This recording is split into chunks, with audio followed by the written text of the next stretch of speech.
Bienvenue, mesdames, messieurs, à cette grande édition du journal sur votre chaîne. Direction l'Italie pour commencer cette session d'information. L'incursion armée à l'est de la République démocratique du Congo à la fin de l'audience générale de ce mercredi 26 octobre 2022 à la place Saint-Pierre à Rome en Italie. Le pape François a évoqué la mémoire de victimes tombées lors de cette incursion de présumés adeptes Nalu dans la nuit du 19 au 20 octobre 2022 à Maboya, c'est territoire de la partie orientale de la RDC. L'évêque de Rome a prié en faveur de victimes de cette énième barbarie des terroristes ougandais, parmi lesquels une religieuse, ainsi que pour cette région en proie à l'insécurité. Nous y reviendrons avec force de détail dans nos prochaines éditions. Le combat s'est intensifié tôt le matin de ce mercredi 26 octobre 2022 entre les FARDC et les rebelles du M23 dans le territoire de Rutshuru. Une bombe lancée par le rebelle du M23 a tué 2 personnes dans une maison. Autre détail avec notre correspondant sur place, Joël Kamabou.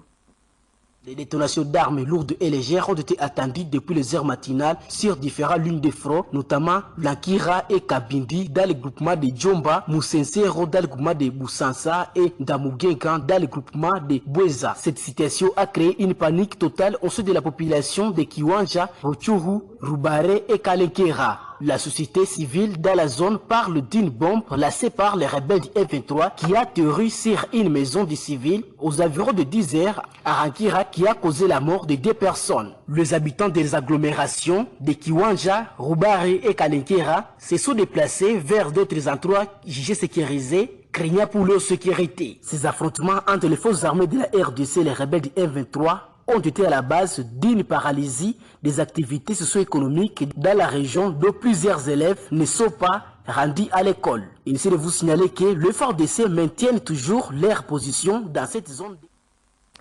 Direction l'hémicycle du Palais du Peuple à présent où les députés nationaux ont voté à l'unanimité au cours de la plénière de ce mercredi 26 octobre 2022 le projet de loi modifiant et complétant le décret du 30 janvier 1940 portant code pénal en matière de la prévention et de la protection de la traite de personnes. Autre détail avec Gisèle Etoko.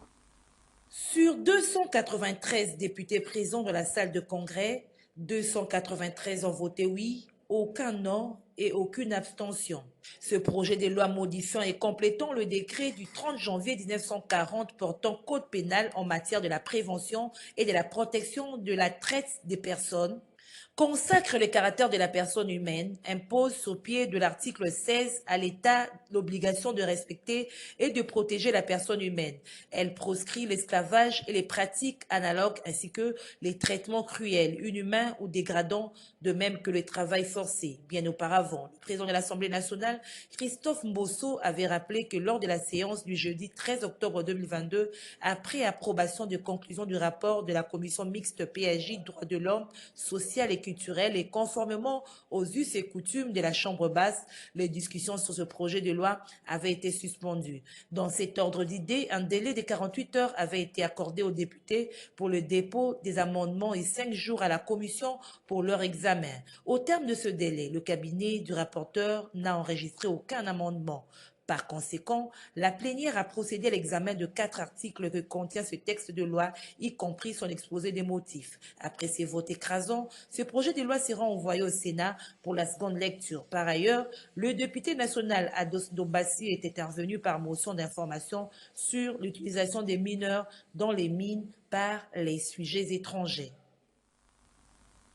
Restons toujours dans l'hémicycle du Parlement où le premier vice-président de l'Assemblée nationale, André Mbata, a reçu en audience ce mercredi 26 octobre 2022 dans son cabinet de travail l'ambassadeur de la RDC en République centrafricaine.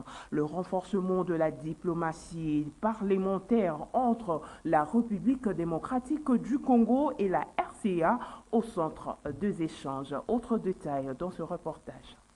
Je suis venu le féliciter depuis qu'il a été élevé à ses fonctions, mais aussi ce que je suis venu faire avec le premier vice-président Mbata, c'était dans le cadre de la diplomatie parlementaire.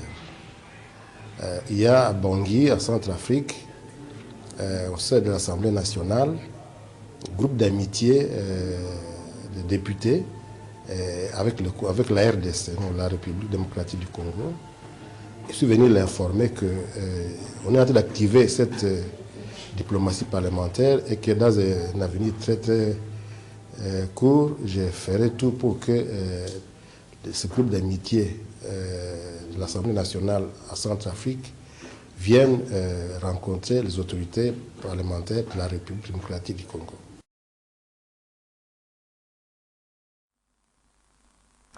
Changeons de chapitre à présent. Le personnel féminin de la Commission électorale nationale indépendante CENI s'est sensibilisé ce mercredi 26 octobre 2022 contre le cancer du sein au cours d'un atelier axé sur le thème pour de soins plus justes, tous mobilisés contre le cancer du sein pour une prise en charge équitable.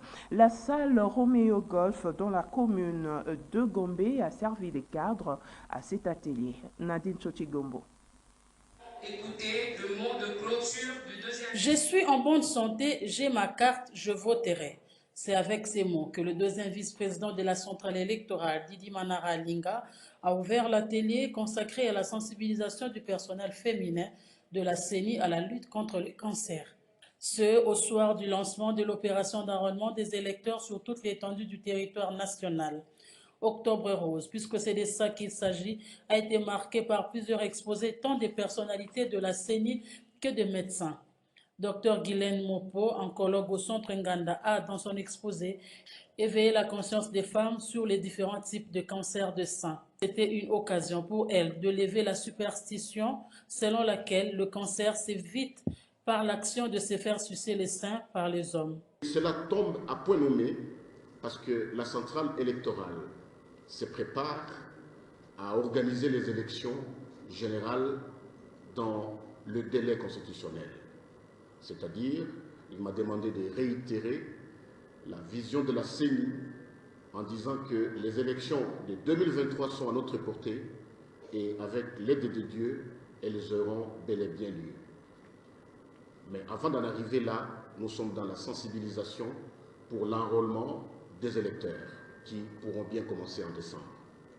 Vous voyez que ça tombe bien que nous soyons tous ici ensemble avec les mamans qui sont en bonne santé, parce que si elles ne l'étaient pas, ça sera très difficile pour nous pour que cette sensibilisation pour les élections s'efface de manière à ce que tous les Congolais soient appelés à avoir ces cartes d'électeurs, du moins ceux qui sont éligibles.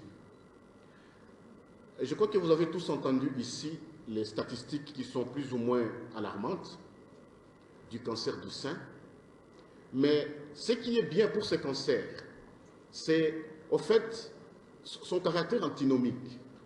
Cela veut dire qu'on peut soi-même, de manière prédictive, avoir une idée s'il y a une transformation quelconque au niveau de son corps, au niveau de sa poitrine. Après cette sensibilisation, le personnel féminin de la CENI va se faire dépister, puis se déployer pour l'opération d'enrôlement des électeurs.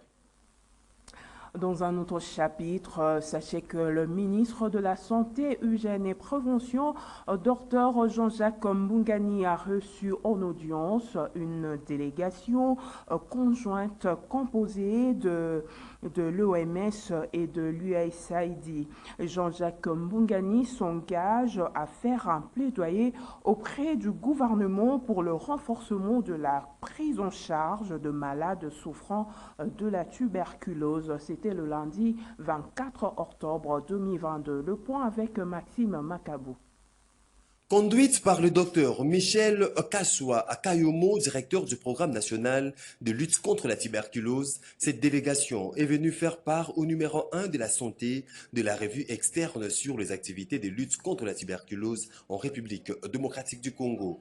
Nous avons conduit une délégation des revues externes, c'est-à-dire des experts du niveau international et du niveau de AFRO, qui sont venus faire le débriefing à son Excellence Monsieur le Ministre du déroulement de la revue externe du programme tuberculose. Et donc ces experts, il y avait ceux qui sont venus de l'USAID, Washington, de Genève, AFRO, et puis bien entendu d'autres collègues du Mali, de la Guinée. Alors les éléments importants de discussion, c'est que de descentes de terrain qui ont eu lieu, il ressort que le pays a fait d'énormes performances en termes de détection des cas de tuberculose. La RDC vient de dépasser le cap de 215 000 cas de tuberculose notifiés. Par rapport aussi au traitement, nous avons atteint 94% de succès thérapeutique pour ce qui est de la tuberculose, mais des défis majeurs persistent. Notre pays est très grand, donc ce sont les outils diagnostiques que nous devons nous assurer de les mettre dans les 516 zones de santé. Nous avons 2083 centres de santé qui prennent en charge la tuberculose. Donc, il est important que tous ces centres de santé soient bien équipés. Mais aussi, puisque nous faisons beaucoup d'efforts pour le dépistage, maintenant, il faut aussi avoir des médicaments. Voilà, leur préoccupation, c'était de dire qu'il faut un effort supplémentaire, un effort additionnel du gouvernement pour que nous puissions avoir suffisamment de médicaments, n'est-ce pas, pour traiter les malades que nous diagnostiquons.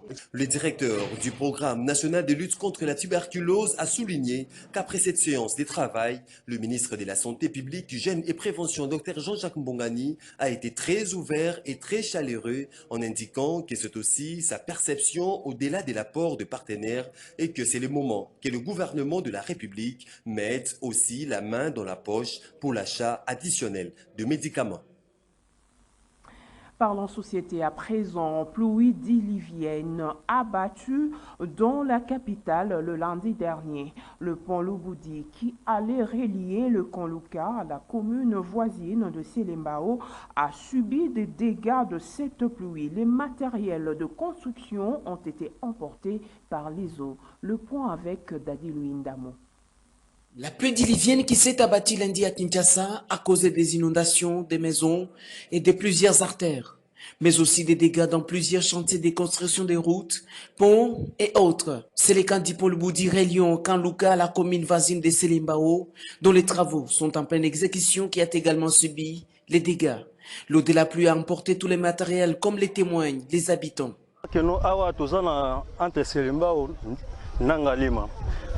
Disons pour la construction d'un pont, ndenge bachaki ba échafaudage na se ndenge maya makele eyaki ebele eyaki na salité wana siko tango ekangi na se ya échafaudage ale mai siko ebani ko refoulé mai tango refoulé sikoyo ale ebani ko kota na ba mapangu donc esali ba dégâts. Bon, misala banda et katana, ça fait déjà 2 semaines et demie, hein, misala katani. Après que non, allez, les loin des sujets autant que tout le monde que non, mboule sel bas dégâts, yango wana que non, babandi go sala. Yango que non, to c'est un président de la République boy. Initiative aux 8 points au sala que non, au 500, ngalé mana Selembao. Et c'est pas si ils sont que non peuple. Mais to c'est un papa suivi faisara. surtout pe zalaka pont oyo keno tondima ite keno ti na bali o bandaki ti na ero keno ekoko katana ni yango keno to sanga keno po o nyoso ezali keno intérêt na biso keno ya peuple po eza mbongo na biso keno ya ba congolais yango ezo sala misala o to lingi keno misala ezo na marche po biso pe keno ba congolais keno to sepela. Long des 100 mètres jetés sur la rivière Makelele, l'épaule au bout d'Issera, si les travaux sont achevés, la principale voie d'accès dit Kanluka. Ces quartiers bondés de la commune d'Engaliement est resté enclavé depuis plusieurs décennies. Parlons toujours société avant de nous séparer, lutte contre le phénomène Kuluna dans la commune de Kimbantseke. Les éléments de la police ont mis la main sur ces inciviques qui troublent la quiétude de la population de ces coins de la capitale. Autre détail avec Dadi Luindamo.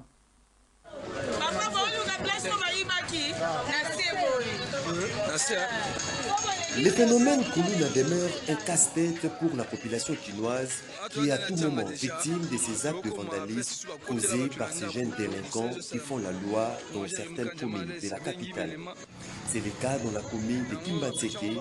Ici, la police ne dort pas sur ses oreillers pour y faire face, pour mettre hors d'état de nuire ces malfrats. Les agents de l'ordre ont été disséminés dans plusieurs quartiers de cette commune. Une opération pas du tout facile face à des jeunes délinquants tels que celui-ci connu sous le pseudo de Yambateri, qui n'a pas été facile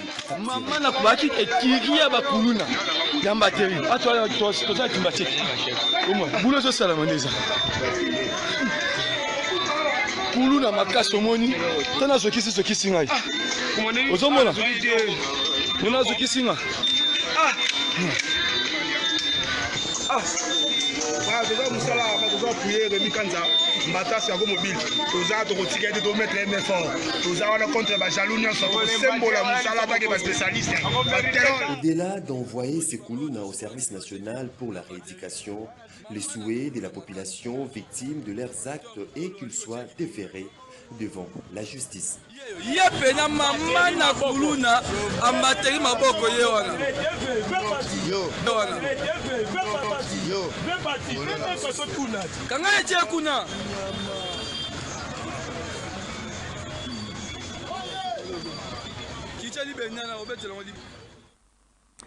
Mesdames, Messieurs, c'est par cette note que nous mettons un terme à cette grande édition du journal. Merci de l'attention accordée. Au revoir.